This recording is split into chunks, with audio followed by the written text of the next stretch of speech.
I'm going to introduce Jan Ditchfield and Leona Emberson, Storytelling with Integrity.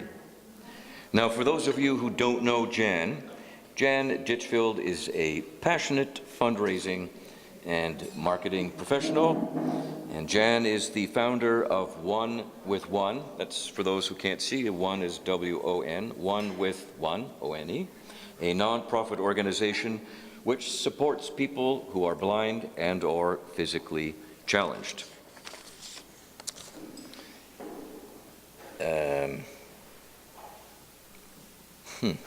Well, let's just see. When you are looking for words, challenged.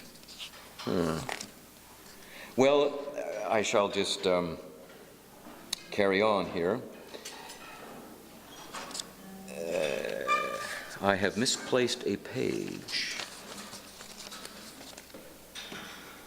Anyway, we have here a statement regarding dreams as athletes. Jan, do you work with people with dreams as athletes? We support people to take part in the sport of triathlon, right, and realize their dreams as athletes in that sport. Okay.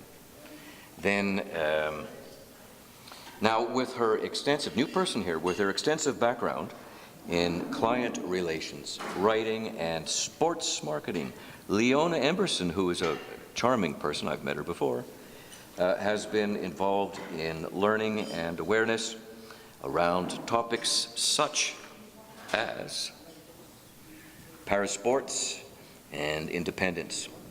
Leona is an accomplished athlete, also works as a reporter, and is the operations coordinator for One with One. I've been working in nonprofit my entire career, incredibly proud of it, and as people ask me would I ever change jobs, and there's nothing I'd rather do than fundraise. It's an amazing profession. We get to get up every day and know that we're making a difference in the lives of other people, and we're part of changing the world in a much broader way than other people are lucky to do every day.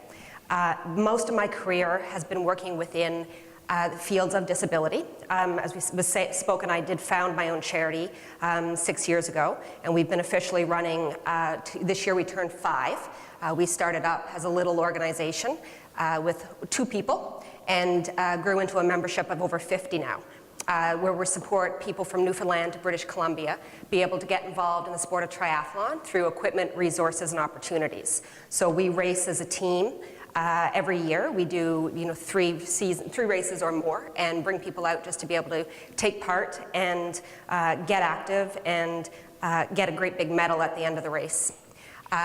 So being that I raise money for other organizations, and then being that I've had to learn how to raise money for my own organization, I want to talk a little bit about storytelling with integrity. Because as professional fundraisers, we all know that storytelling is key to everything we do. If we can't tell an effective story, we're never going to raise funds. So I'm here to talk a little bit about that today.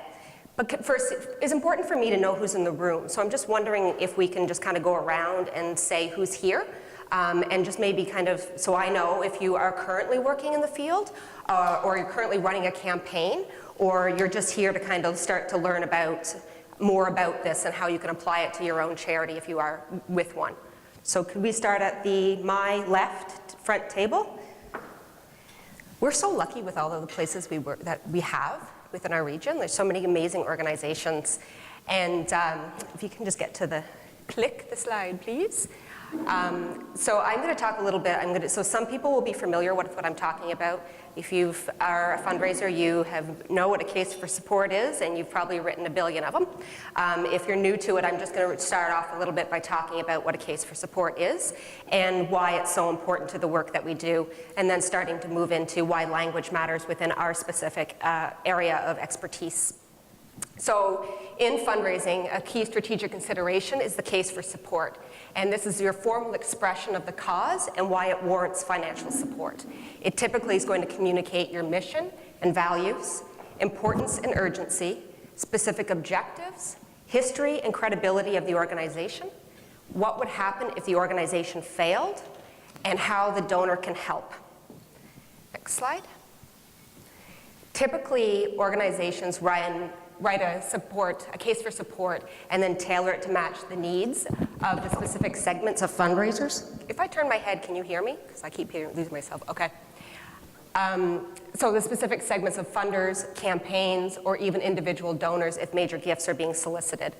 One of the difficulties in this realm of fundraising with an organization that serve persons with disabilities, as with others, is that different authors use different terminology in different ways.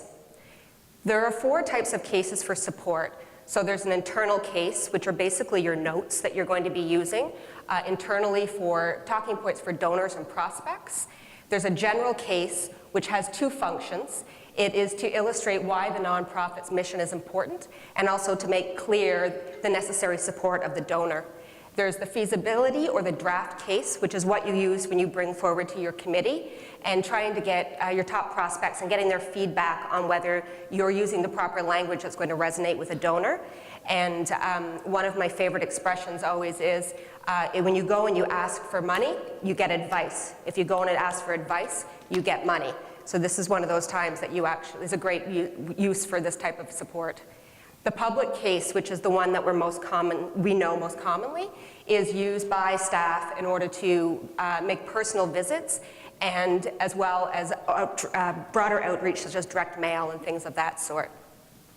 So who's using a case for support currently in the room? 1, 2, 4, not that many. Is anyone here starting to think about drafting them? Is this going to be something new to the organization? Okay. Next slide.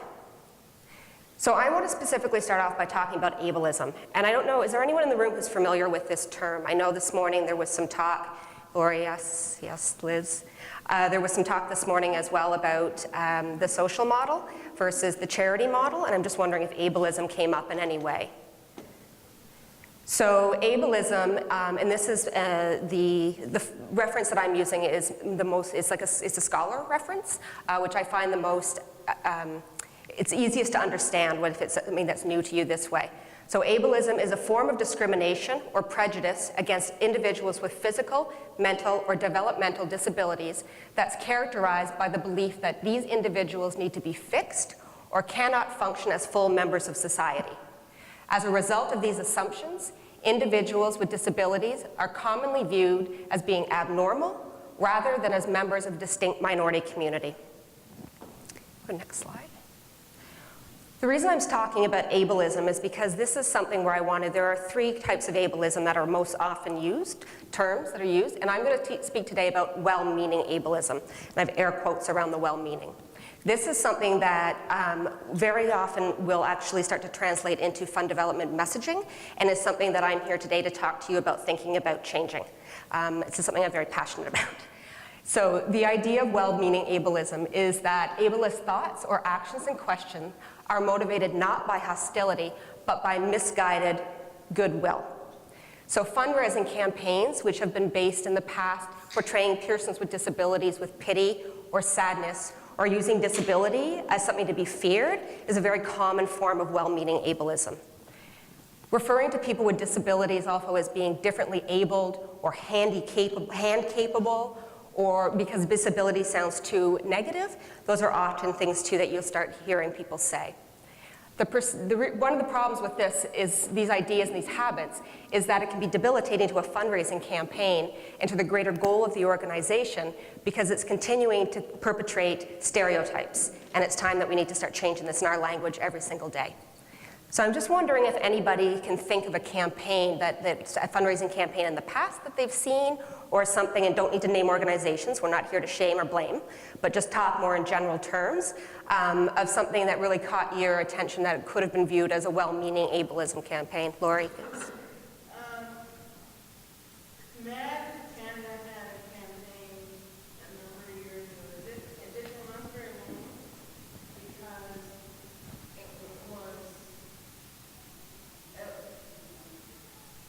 we got the meaning of the campaign, but it was very discriminatory towards people with disabilities.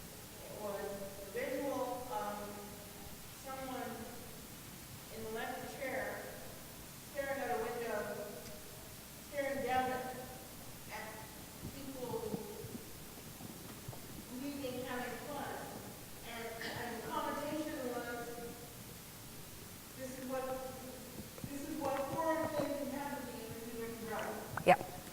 That's a good example. That's one of the reasons it didn't last very long, is because there was a huge backlash against it, and I pulled it before it's stayed on there so long. But it's also an example of not doing your homework to begin with. Because had they done their homework to begin with, on that one, it would not have spent what I'm sure was millions of dollars producing a campaign that didn't last. Yeah, so that's a good one. Did everyone in the room hear, because it was an example? Yes, you did. Yeah, it's a very good example of that type of campaign. Again, you know, we're not shaming or blaming. We're just talking about the way things have changed in our field and how language needs to kind of get caught up a little bit with the way that we know the world actually functions now. Any other examples that you can think of? I have one that always comes to mind when I think about this, that there was a campaign in Canada that was released specifically targeting the fear around losing vision. And it was the image of somebody standing with a bandana wrapped around their eyes against a firing wall, a firing squad wall, with the image of a gun pointed down at them. And the headline read, every 8 seconds someone in Canada loses their vision. Imagine what would happen if it was you. And it's a little inaccurate, first of all, because if we did the math on 8 seconds of vision loss, we would quickly know that's not true. But also, it really brought forward that fear of, oh my gosh, what would happen to me? So we're trying to get the donor to think, I don't want to be that person who has to live with a disability. I'm going to give money to try to find a cure for this, not even thinking about whether that organization actually, that is their mandate. It's just projecting fear into the donor. And this isn't what we want to be talking about when we're going out and talking about the work that we do. So next slide, please. So sorry? I was just going to say, just to add to that, I mentioned the National Disability Insurance Program for the Australians, and one of the reasons that it was so successful and gained universal support was because the messaging around disabilities was so positive. It was a brilliant campaign, and I would suggest if you want to see how it was done. I will, yeah. I'm going to talk about a UK version better as well, because there's a UK organization doing it, and they're just knocking it out of the park. It's amazing. Yeah. So some things I recommend when you're starting to look at developing your literature and your conversations and your case is to speak about disability plainly, concretely, and specifically. When referring to individuals with disabilities, it's most common to say person with a disability, although more and more people are beginning to now use language that gravitate toward disabled person as a preferred term. If you don't know, ask. There's nothing wrong with asking a question. Avoid terms like differently abled or disability, dis being in lowercase, ability being all in uppercase, and special needs. Also avoid terms that are especially negative, like wheelchair bound, or suffers from, insert disability here.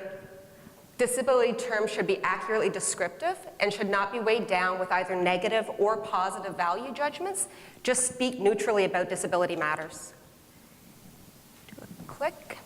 So some campaigns that I find to be, is that a question?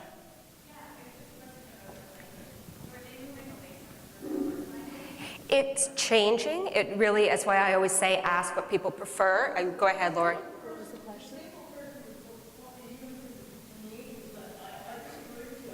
Yeah, I think it's going to, again, that's why I use person first language all the time, but there are some campaigns that are now going back to reversing it, but again, I think you need to ask a person.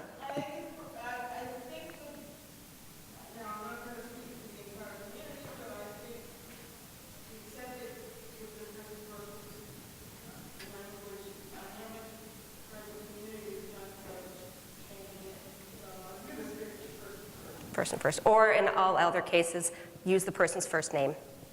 Everyone has a name. It's a good way to start off.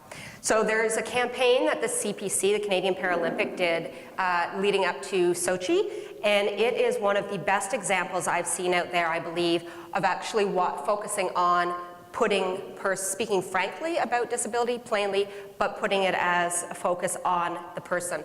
So it's not what's missing, it's what's there. All of the campaigns that were done around this statement were incredibly powerful, but didn't play into the concept of, oh, aren't they so inspiring because they're out there chasing their dreams and doing their goals the same way somebody who is an Olympic athlete would be. There are professional athletes going out and doing what they do. And what's so inspiring is that as a country, we were so proud of our Paralympic athletes the same way we are so proud of our Olympic athletes. Do the next one. So this is Scope. And is anyone familiar with Scope in the UK? Yeah. They're amazing, I personally think. I love the work that they're doing. And they are an organization that helps support people who are with disabilities be viewed as equal members of society. And they've taken on this very unique and assertive way of approaching the topic of disability.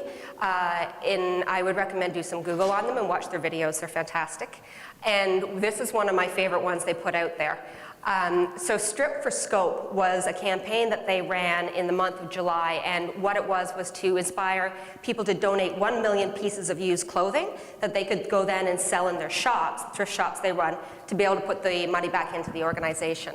They ended up getting 1.9 million pieces of clothing donated to them in this campaign with the hashtag Strip for Scope, and also this gentleman who was their spokesperson for the campaign. I'll play it and then I will explain it after as well for those who need some explanations, some further descriptive.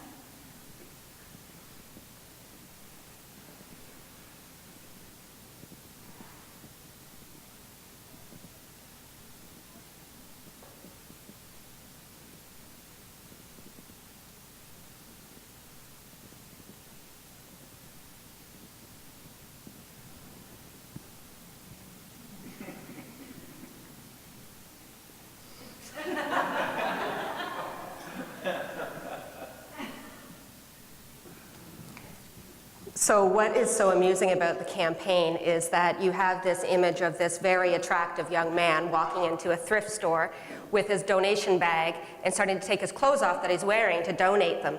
And as he's undressing, and we all get to admire his physique, there's a one shot of him pulling his pants down at the very bottom, and all you get is a glimpse of the fact that he has a prosthetic leg. But it's just a glimpse. That's all it is. And all you got is, oh, it's just a prosthetic leg. Look at that man. And that's the point of the ads, what they're doing. It's just part of it. It's a bigger picture than. It's just a small message in a larger message that they're sharing. And they do that with all their campaigns. It's really quite brilliant. Go to the next one. And we can watch it again. I don't mind watching it once or twice more. So. Actually, next slide.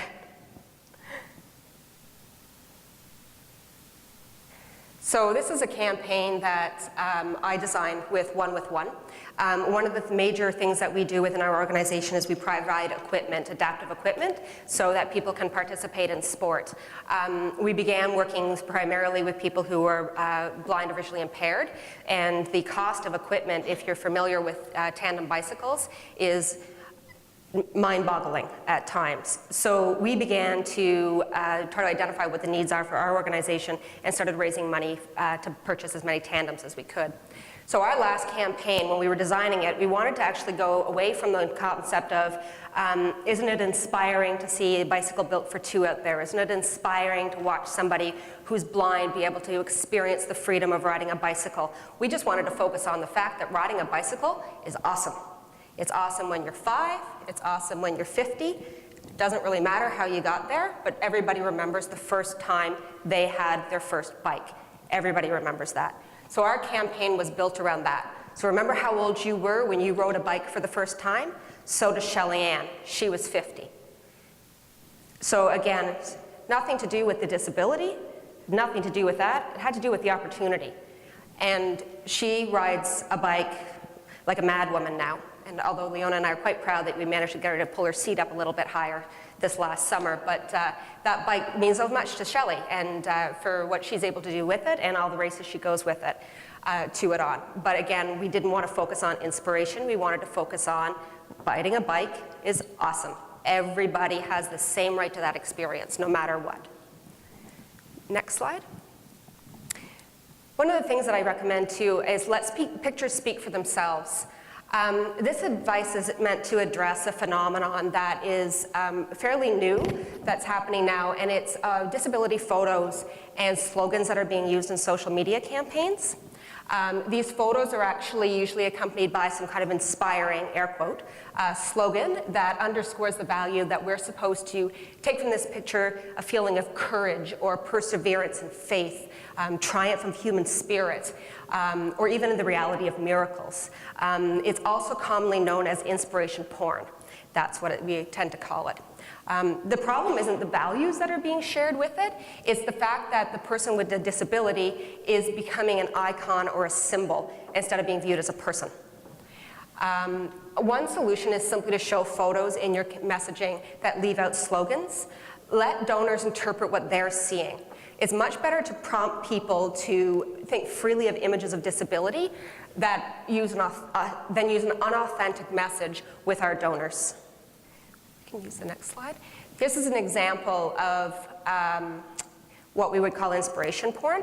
There's a young boy, he's probably 3 years old, running down the track with his blades on, and across the front of it, it says, "Your excuse is invalid," as though in some way he's more inspiring, or whatever it is you're going through in the room, where's your excuse? If we go to the next slide, we'll actually see the image before it was altered. This is a campaign from Challenge Athletes Foundation, CAF, if you're familiar with them in the States. They've been around for 20 years and have supplied so much money to people with physical disabilities to be able to become athletes. And they enter from the age of children all the way up to elite level.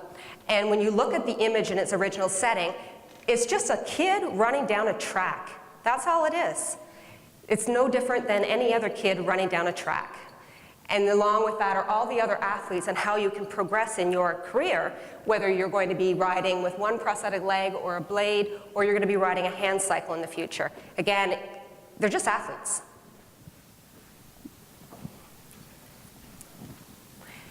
One of the pieces of advice that I would go in as well is to listen to people with disabilities. Subtle stereotypes of people with disabilities used in campaigns rob people of power over their own lives. So when creating key messages or for campaigns, speak to those your organization is serving. Ask them the questions, how has our organization impacted your life? What type of work are we doing that's benefiting you? And how can that language be translated back into your messaging to resonate out with your donors? Represent their voice with your donors instead of speaking for them. I think that's one of the most important values that can definitely come out of thinking about how to write moving forward and how to speak authentically for other people or with other people. Do I have enough time? 5 minutes. Yeah, no, okay, I just had a TED video that I wanted to show. Yeah, I'm going to show it. We think we have enough. It's only 9. We've got, can we just do the last one? Is the volume going to work on it? I don't know if any of you haven't seen this video. Stella's video of "I'm not your inspiration, thank you very much." Yeah, so indulge me, you're going to watch it again if we can get the volume.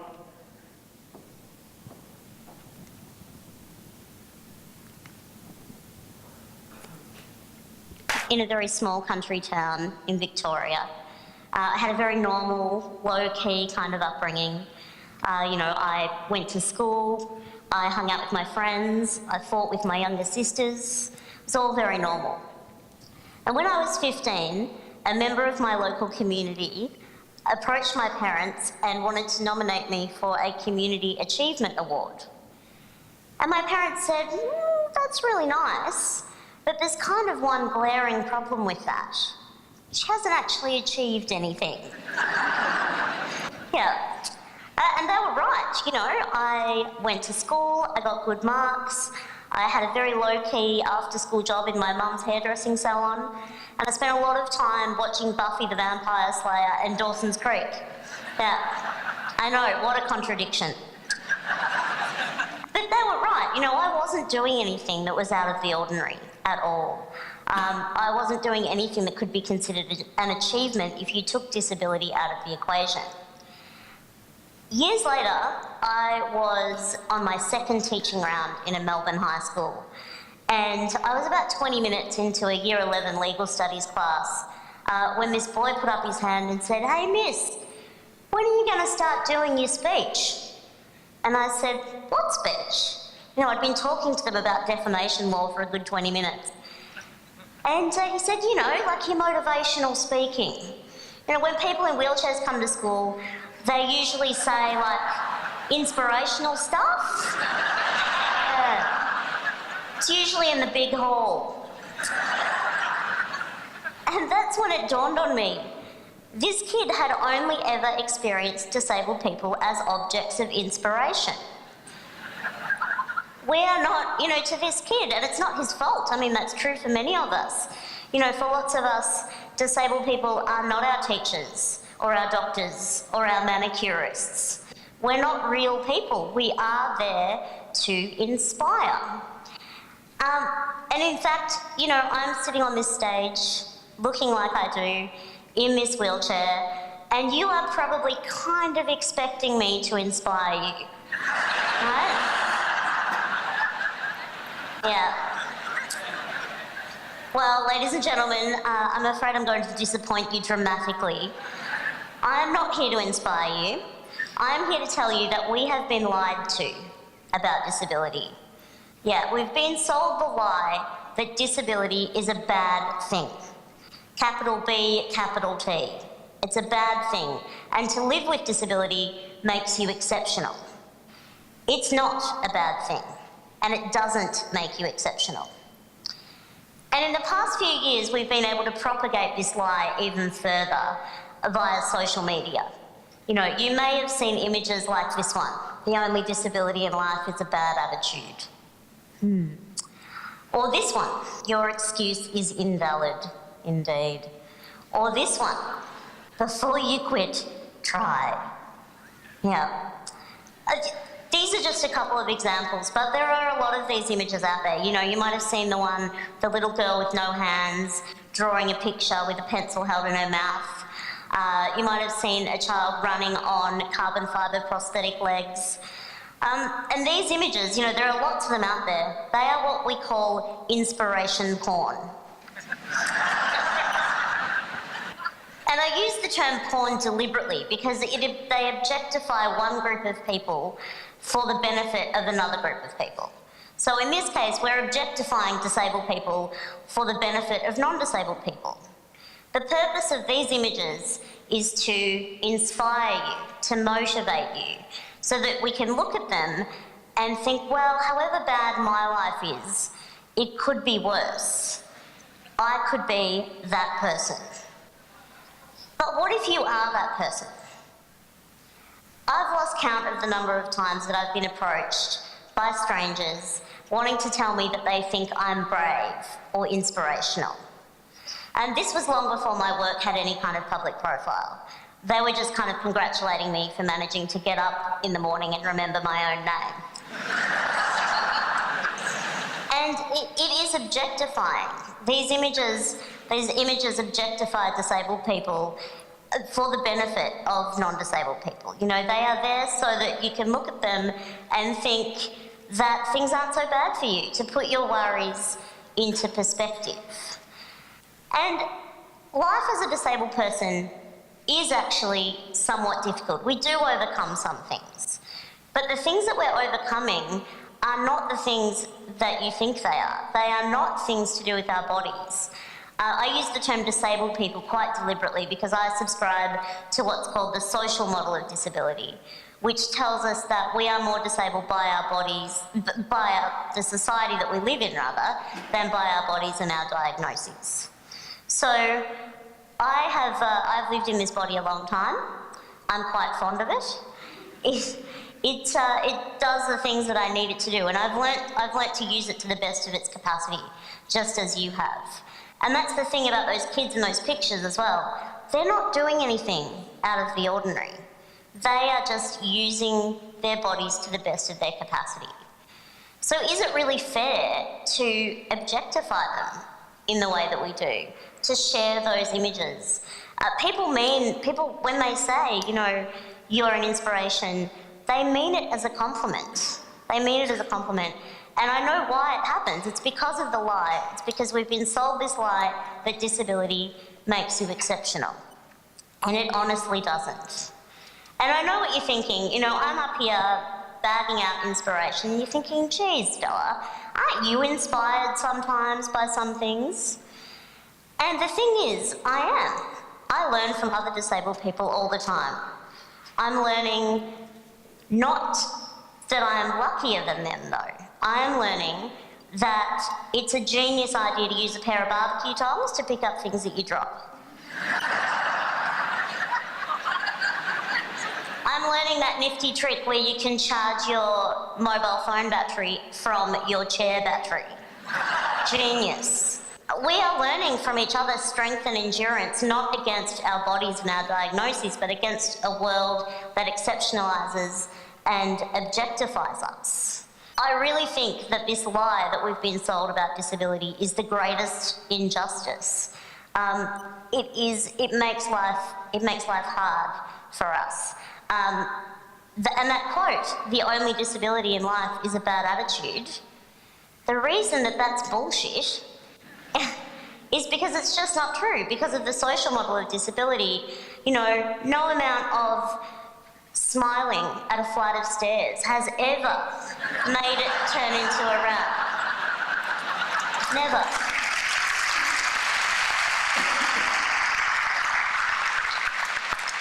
You know, smiling at a television screen isn't going to make closed captions appear for people who are deaf. You know, no amount of standing in the middle of a bookshop and radiating a positive attitude is going to turn all those books into Braille. It's just not going to happen. It's just not going to happen. I really want to live in a world where disability is not the exception but the norm. I want to live in a world where a 15-year-old girl sitting in her bedroom watching Buffy the Vampire Slayer isn't referred to as achieving anything because she's doing it sitting down. I want to live in a world where we don't have such low expectations of disabled people that we are congratulated for getting out of bed and remembering our own names in the morning. I want to live in a world where we value genuine achievement for disabled people. And I want to live in a world where a kid in year 11 in a Melbourne high school is not one bit surprised that his new teacher is a wheelchair user. Disability doesn't make you exceptional, but questioning what you think you know about it does. Thank you.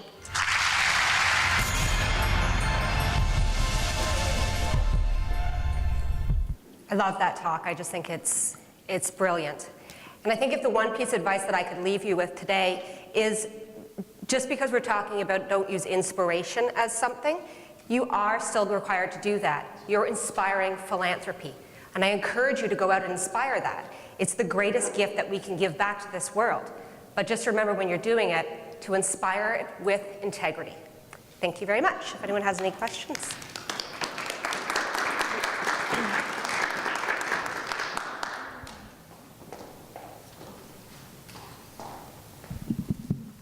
Hi.